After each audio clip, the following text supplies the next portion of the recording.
எப்படி இருக்கீங்க? சந்தோஷமா இருப்பீங்கன்னு விசுவாசிக்கிறேன். இந்த நாளிலும் கர்த்தருடைய கரம் எப்படிப்பட்டது என்கிற தலைப்பின் அடிப்படையில் அநேக காரியங்களை பார்த்து கொண்டிருக்கிறோம். அதற்கு ஆதாரமாய் ஒரு வசனத்துக்கு நேரம் போகலாம். எஸ்றா 8ஆம் அதிகாரத்தில் 22ஆம் வசனத்துல ஒரு வார்த்தை எழுதப்படுகிறது. எங்கள் தேவனுடைய கரம் தம்மை தேடுகிறவர்கள் எல்லார் மேலும் அவர்களுக்கு நன்மையாக இருக்கிறது என்று வசனம் சொல்கிறது. அவரை தேடுகிற எல்லார் மேலும் கர்த்தருடைய கரம் நன்மையாக இருக்கிறதா? அவருடைய கரம் அவர்கள் மேலே இருந்ததுன்னா எல்லா காரியங்களிலும் நன்மைதான். எல்லார் மேலும் அவர்களுக்கு நன்மையாக இருக்கிறது. கர்த்தருடைய கரம் இருந்தால் எல்லா காரியங்களிலும் நமக்கு நன்மைதான் நடக்கும். அவருடைய கரம் நன்மை செய்கிற கரம் என்று நம்ம ஏற்கனவே பார்த்தோம். இன்றைக்கு சொல்லுகிறது கர்த்தருடைய கரம் அவரை தேடுகிறவர்கள் எல்லார் மேலும் நன்மையா இருக்கிறது. கர்த்தருடைய கரம் உங்க கூட இருக்குமானால் நீங்க உங்களுடைய தேவைக்கு கர்த்தரை தேடும் போது அது நன்மையாக இருக்கும். அந்த காரியங்களிலே நன்மை வெளிப்படும். அதுதான் இந்த வசனம் சொல்கிறது. கர்த்தருடைய கரம் நம்ம கூட இருக்கிறது மட்டும் இல்லைங்க, அவரை தேடணும். தேவைகள் வரும்போது கர்த்தருடைய கரம் நம்ம மேல இருக்குது, அவர் பார்த்துப்பாருன்றது இல்லை, அவரை தேடணும். அவர்கிட்ட நீங்க சொல்லுங்க. அவருடைய இடத்துல காரியங்களை விளக்கும் போது கர்த்தருடைய கரம் நமக்கு நன்மையாகவே இருக்கும். கர்த்தருடைய கரம் அவரை தேடுகிறவர்கள் எல்லார் மேலும் நன்மையாக இருக்கும். நம்மளும் கர்த்தரை தேடுவோம். கரம் மட்டும் இருந்தால் மட்டும் போதாது, அவரை தேடுகிறவர்களா இருப்போம், நன்மையை பெற்றுக்கொள்வோம். கர்த்தரை நோக்கி பார்க்கலாமா?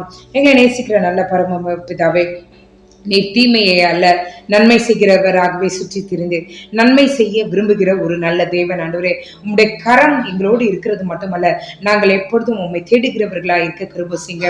எப்பொழுதுமே மனிதனுடைய கரத்தை எண்ணி ஆண்டவரே தேடி ஓடுகிறவர்களாய் அல்ல, மனிதர்களுடைய செல்வாக்கை தேடி ஓடுகிறவர்களாய் அல்ல, உம்முடைய கரத்தை தேடுகிறவர்களாய், உண்மை தேடுகிறவர்களாய், நாங்கள் வாஞ்சித்து தேடுகிறவர்களாய் எங்கள் ஒவ்வொருவரையும் நீங்க மாற்ற வேண்டுமாய் ஜெபிக்கிறோம் ஆண்டவரே.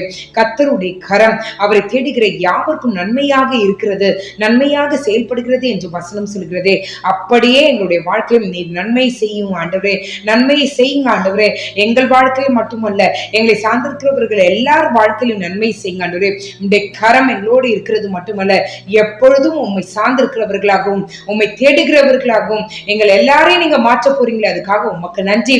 தேவைக்காக தேடுகிறவர்களே அல்ல, எப்பொழுதும் உம்மை சார்ந்து பயணிக்கிறவர்களாய், எப்பொழுதும் உம்மிலே அகமகிழ்கிறவர்களாய், எப்பொழுதும் நான் அல்ல கிறிஸ்துவே என்னில் ஜீவிக்கிறார் என்ற சிந்தையோடு உம்முடைய கரத்தை மட்டுமே சார்ந்து நடக்கிறவர்களாய், உங்களுடைய கரத்தை மட்டுமே விரும்பி ஆண்டவரே நாங்கள் ஏற்றுக்கொள்கிறவர்களாய், எப்பொழுதும் அதை மட்டுமே நோக்கி பார்க்கிறவர்களாய் எங்களை எல்லாரையும் நீங்க மாற்ற வேண்டும் ஜெபிக்கிறோம். நீர் அப்படியே செய்கிறபடியால் உமக்கு நன்றி. இடுப்பு வலியில கஷ்டப்படுகிற சகோதரியை பார்க்கிறேன். இயேசுவின் நாமத்தினால இடுப்பு வலி மறைவதாக, கைகளில ஆபரேஷன் செய்து இன்னும் சுகமடையாமல் இருக்கிற சகோதரியை பார்க்கிறேன். சுகம் உண்டாவதாக, பலன் உண்டாவதாக ஆண்டவரே. அந்த பெயின்ஸ் எல்லாம் மறைவதாக இயேசுவின் நாமத்தினால நீரே காத்துக்கொள்ளும் வழி நடத்தும். இயேசுவின் மூலம் ஜெபம் கேளும் நல்ல பரமபிதாவே. ஆமென், ஆமென், ஆமென். God bless you.